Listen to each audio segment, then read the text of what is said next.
What's up, beautiful people, and thank you so much for tuning into this video. I am Carrington Brown, your relationship expert, and today we're on part 5 of principles for a Christian household, right? And so yesterday we were on the women a little bit, but now today we're going to dig on these men. And listen, women, I be on men hard. So kings, go ahead and get ready, because with what we about to talk about today, I need you to really get this and really just let it sizzle in your spirit. So today we're dealing with Ephesians chapter 5, verse 25. And what it says is this: husbands, love your wives, just as Christ loved the church and gave himself up for her.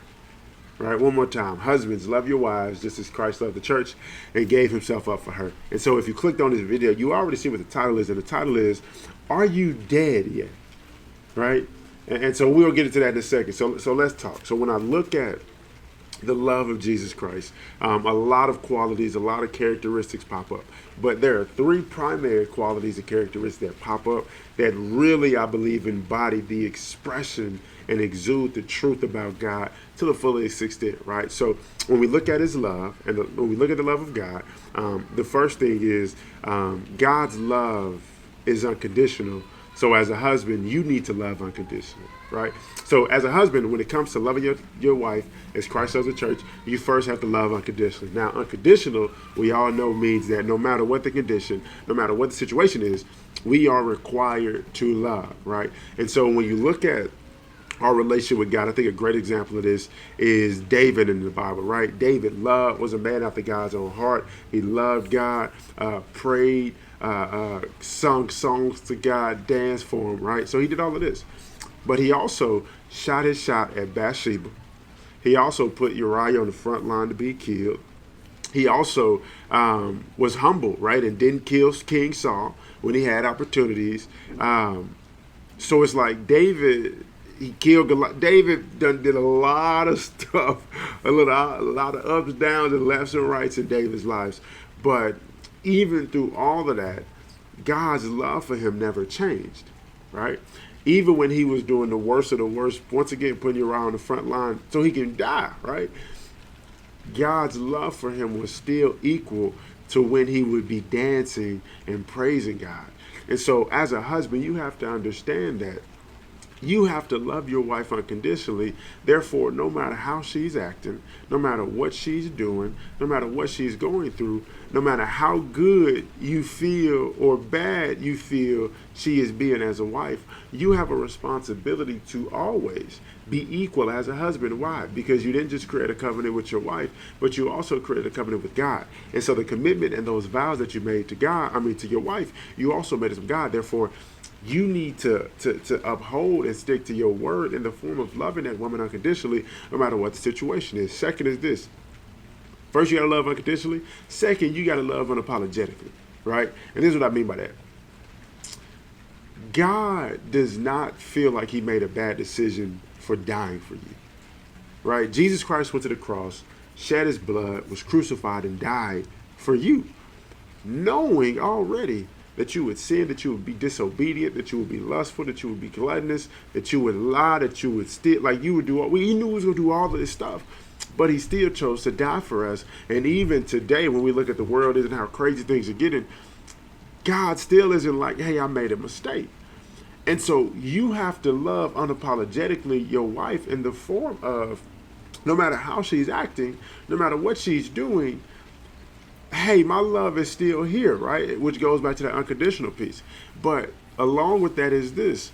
When we look at divorce is an experience or a decision that comes when you don't love unapologetically.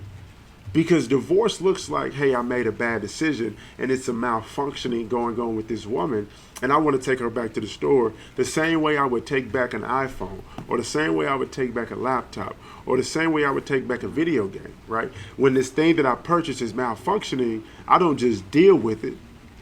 I don't just work with it.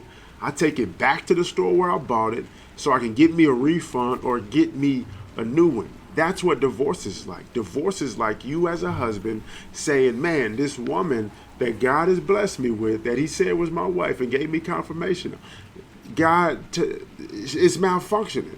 And so because she's malfunctioning, I need to take her back to the store and either get a refund or replace her with another one. That's not how we get down.